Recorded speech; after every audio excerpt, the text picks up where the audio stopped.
Kita masih ada di dalam renungan Yesus Kristus adalah Tuhan yang tak terbantahkan. Dalam kitab Injil Yohanes pasal 3 ayat 13 sampai dengan 15 berkata demikian.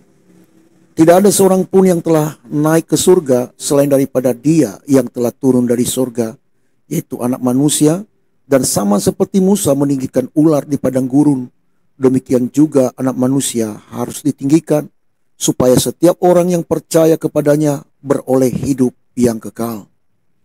Dalam percakapannya dengan Nikodemus, Yesus mengungkapkan sebuah kebenaran luar biasa yang mengguncang fondasi pemahaman manusia tentang siapa Dia sebenarnya. Yesus menyatakan bahwa Ia bukan berasal dari dunia ini, melainkan Ia adalah pribadi yang turun dari surga. Ini adalah pernyataan eksplisit tentang keilahian Tuhan Yesus. Tidak ada nabi, pemimpin agama, atau orang suci sepanjang sejarah yang pernah mengklaim telah turun dari surga dan akan kembali ke sana.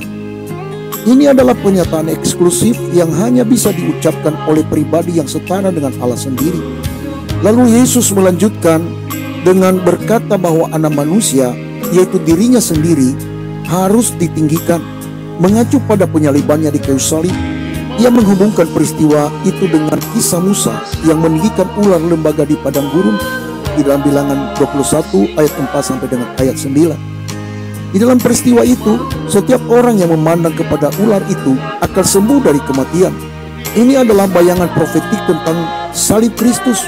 Seperti ular tembaga itu ditinggikan dan memberi hidup kepada orang-orang yang memandangnya dengan iman, demikian pula Yesus harus ditinggikan agar setiap orang yang percaya kepadanya tidak binasa, melainkan beroleh hidup yang kekal. Dan siapa yang bisa memberikan hidup yang kekal? Hanya Tuhan sendiri.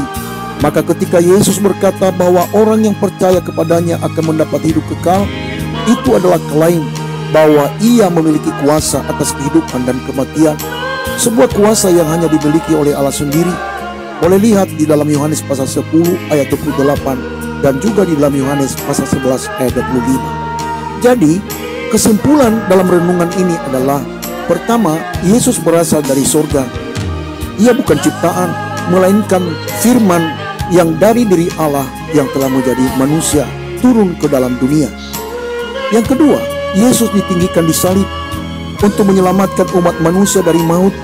Artinya tanpa engkau percaya karya salib Kristus, maka kita masih hidup di dalam dosa. Yang ketiga, Yesus memberikan hidup kekal, suatu kuasa yang hanya bisa diberikan oleh pribadi ilahi. Jadi, tidak ada keraguan lagi, Yesus Kristus adalah Tuhan. Ia bukan hanya guru atau nabi, tapi sumber keselamatan, Tuhan yang hidup, dan jalan satu-satunya kepada Allah. Tuhan Yesus memberkati kita sekalian. Amin.